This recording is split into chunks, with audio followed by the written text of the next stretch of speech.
Ready to hear about some super secret hidden details in Disney World's Animal Kingdom?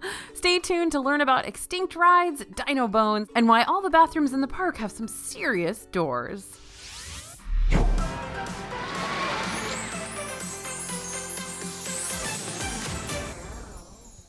Hey everybody, it's AJ for Disney Food Blog. We're back with another Hidden Secrets video. I know you guys love these. I love them too. This time we're diving into the park with probably the most intricate design and dedication to backstory in all of Disney World. I learned something new in every single one of these videos we do, and that's pretty incredible considering I cover Disney stuff every single day. Let's see how many you know and what new secrets we can let you hear. Okay, let's start right at the front of the park and talk about that dragon. What, you've never seen a dragon in Animal Kingdom? Okay, well, if you've ever looked at the logo for the park, you might wonder, why is there a dragon in the middle of the sign? Well, dragons were a part of the original plan for Animal Kingdom. The area where Pandora is now was originally going to be called Beastly Kingdom, which would have had a dragon coaster and a ride featuring a unicorn. But Disney was having some significant budget constraints at the time the park was being built. It was either Dino Land or Beastly Kingdom, and Disney opted to keep the less expensive land, but you can still see some nods to Beastly Kingdom.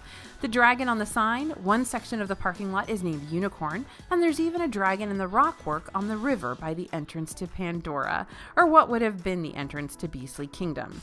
To me, it kind of looks like an alligator, but I guess it's a dragon.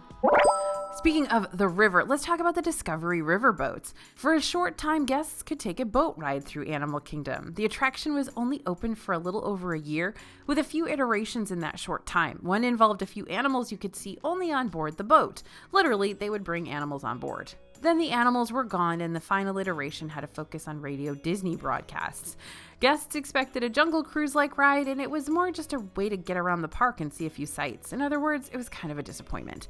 A few of the boats were repurposed for the Magic Kingdom transportation and fireworks cruises, and other than that, nothing really remains. Now let's talk about those bathroom doors. Yep, Animal Kingdom is the only park on Disney property with doors with locks on at every single bathroom. The design element is for guest safety in case of an animal emergency. That's right, you don't want a rhino charging at you without any place to escape. So that's what those locked doors on the bathrooms are for. All right, now let's talk about the Tree of Life. That's right, that giant icon of the park. It's huge. It's 145 feet tall, 50 feet wide, and something that large needs some serious reinforcement. That's right, it's not a real tree.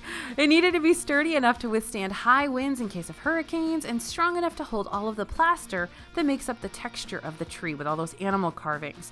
So the Tree of Life is actually built around an oil platform, which gives the structure a solid foundation. It's basically a big oil rig in there.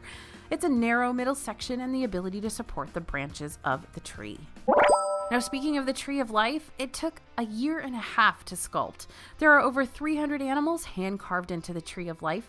3 Imagineers and 10 artists worked full-time on the design for 18 months. Each artist was able to carve about 6 to 8 feet per day, and they had to work very quickly as the plaster would harden after only 6 to 10 hours. There's one carving based on a real-life animal, David Greybeard, a chimp who was made famous by Jane Goodall. Now, David was the first chimp studied by a scientist in the wild. You'll see his carving just before the turnstile entrance of It's Tough to Be a Bug. Now, I remember this well. For a short time in 2005, Animal Kingdom was home to the first free-roaming animatronic created by Disney Imagineers, Lucky the Dinosaur. Lucky could walk around and even sign autographs. Now, where's Lucky now? Well, after visiting Hong Kong Disneyland, Lucky is now at Walt Disney Imagineering and has previously been part of a tour for Adventures by Disney guests. Now, Disney's Animal Kingdom is, of course, all about the animals and a few amazing rides, but one of the most unique aspects of the park is the fact that you can see real live animals, including lions, on a 20-minute safari. Lions are one of the high points of the safari, but they're not typically very active animals, at least during the day. Of course, they hunt at night, which means you wouldn't be likely to see them if it weren't for this hidden secret. There are hidden vents on some of the rocks that blow out cool air for the lions, and those rocks are placed in the best viewing spot for guests. The lions get to enjoy a cool breeze, and you actually get to see the semi-reclusive big cats. Now, did you know you can find an exact replica of the world's most complete T-Rex skeleton just outside of Dinosaur in Dinoland? The real skeleton, nicknamed Sue in honor of Sue Hendrickson, who discovered the skeleton, is on display in Chicago, but you can see the 13-foot tall and 40-foot long replica in Animal Kingdom. Now, just up the road, in Anandapur, Expedition Everest was the most expensive coaster ever built until Universal built Hagrid's Magical Creature motorbike adventure. But even the $100 million price tag couldn't guarantee an animatronic that would continue working more than a year after the ride opened. Yep, we're talking about Disco Yeti. You'll still encounter the Yeti before you plunge 80 feet, but the animatronic is now in B mode, which means it doesn't move. Instead, Disney uses strobe lights to give the illusion of movement, which helped give the Yeti its nickname, Disco Yeti. According to former Imagineer Joe Rohde, the process to fix the Yeti is incredibly complicated. They basically have to take the whole thing apart and rebuild the whole attraction. So, will we ever see the Yeti fixed? Probably not, but only time will tell. Now let's talk about Route 498. You're going to see the number 498 all over Dinoland, USA. There are multiple Route 498 highway signs and a license plate that reads DAK 1998. This, of course, is a reference to the park's opening in April of 1998. 498. Now, the attention to detail in Animal Kingdom is some of the most impressive in all of Disney World.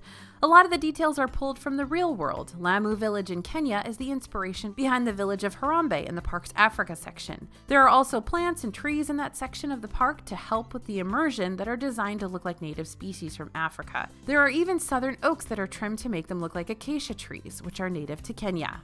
And behind the scenes, did you know that all those animals need a lot of care? And at Animal Kingdom, they'll be getting some of the highest quality care around. The zoo hospital on site at the park is one of only a few animal hospitals in the United States with computed tomography CT scanners. These provide more detailed information than regular x-rays and help the veterinary team quickly diagnose and treat animals. If you guys have Disney Plus, they've got a really cool show all about Animal Kingdom and the behind-the-scenes animal care that takes place.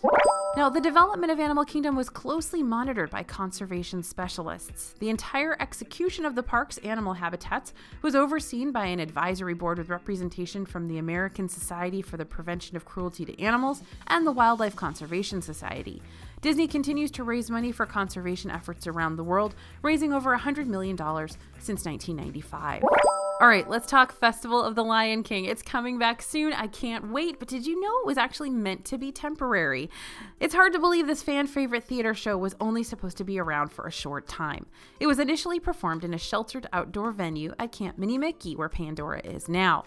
And it repurposed floats from a retired Disneyland parade. In fact, the whole area was meant to be temporary, but stayed open for 17 years until they prepared to build Pandora. Then the show received its own permanent theater in the Africa section of the park, and even though it's been gone for a little while due to COVID-19, it is returning soon. Now, heading back over to Anandapur, Expedition Everest is not actually meant to be modeled after Mount Everest. That's right, this mountain is meant to depict the Forbidden Mountain, a fictional mountain you must access in order to get to Everest and where the Yeti resides. The peak to the right of the taller mountains is meant to be the actual Mount Everest, but of course, if you call something Expedition Everest, that's what it's going to be. Now, when you're in Disney's Animal Kingdom, don't forget to look down. Little details are so fun, and you're going to see stuff like this all over Disney World. But Animal Kingdom is full of Imagineering on the ground that you might look right past. Animal tracks and imprinted leaves can be found in Africa, as well as bicycle tracks in Asia. In Pandora, you can spot giant Na'vi footprint embedded into the ground right outside Na'vi River Journey. So be sure to look down, and you'll see tons of detail that you would have just walked across.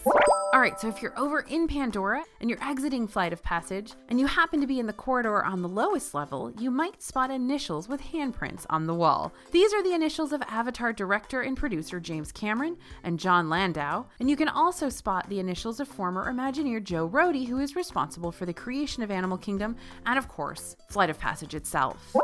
And maybe on your way to Flight of Passage, as you enter Pandora, you may pass this huge, kind of weird seed pod thing, and you may see a wet spot on the ground near it. Watch out, because this guy is Pandora's spitting camel. The one you can actually control, though. If you press on the seed pod, you can spray unsuspecting passersby with water. But don't expect to see a big sign out in front of the ride entrances in Pandora. They still have the Fast Pass and Standby line signs with wait times, but instead of a marquee saying Flight of Passage, you'll find hand-woven totems. A totem that represents the Shaman of Songs, the awesome animatronic in the ride, is placed outside Navi River Journey, and another totem that shows a hand-woven representation of a flying banshee is outside Flight of Passage. So you're not going to see actual signs in Pandora because, of course, they wouldn't fit in for the correct theming. Now, if you stay in Pandora late at night, you will see a completely different world. Yet Pandora at night is a big draw. It transforms with bioluminescent plants. Joe Rohde has stated that if you pay close attention, you will notice that the animal sounds within this land change at night as well. Just like here on Earth, this fictional planet has nocturnal creatures that you'll only hear once the sun goes down.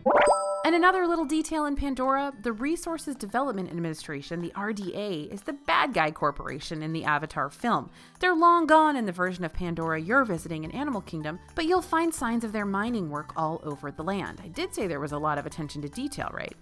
Wherever you find RDA logos, the items will be aged and rusted, showing that it has been a long time since the RDA has been in the area. You can spot stains on the walls where large pieces of machinery used to be and have since been taken down as well, all a nod to the backstory of this fictional land. And in the caves at the beginning of the queue for Flight of Passage, you'll come across an old RDA area with rusty walls. You'll find that this area has JC Shoring 0801654 written on the walls. The JC stands for James Cameron, and the numbers represent his birthday, August 16th, 1954. Catch it before you enter the bioluminescent jungle section of this queue. Now, heading back over to Dino Land, let's talk about McDonald's. The loading area of Dinosaur has some hidden details from its past sponsor, McDonald's. Look up in the loading area of Dinosaur and you will spot red, yellow, and white pipes. The red pipe depicts the chemical formula for ketchup, the white pipe depicts the chemical formula for mayo, and the yellow pipe depicts the chemical formula for mustard. McDonald's used to actually sponsor all of Dino Land, and you could get McDonald's food at Restaurantosaurus. I remember it well. So this is the only remnant of McDonald's in Dino Land at the moment. Now let's talk about the conservation station. You guys know this is a highly overlooked area in Animal Kingdom and contains one of Walt Disney World's coolest murals. There are 27 hidden Mickeys in this mural, hidden amongst all the animal faces. Take the train back to this area of the park to see the mural, a veterinary treatment room, and a petting zoo. And finishing up our trip over in Africa, the outside dining area of Tusker House Restaurant has speakers for guests to hear inside the kitchen. This is a recording, but you can hear dishes clanging together and the sweeping of broken glass, as well as many other things going wrong in that kitchen. You'll also hear this sort of thing when you dine at Skipper Canteen in Magic Kingdom. And always keep an ear out when you pass an open window anywhere in Disney World. You may hear some interesting things. So if you want to learn more about secrets in the other parks, including what else you might find in Magic Kingdom, be sure to check out some of our other park secrets videos next. I love sharing these hidden secrets with you. There's always so much detail in the parks, and I'm always learning something new when we put these videos together. So thanks for listening, everyone. Thanks for watching. As always, this is AJ for Disney Food Blog, and we'll see you real soon.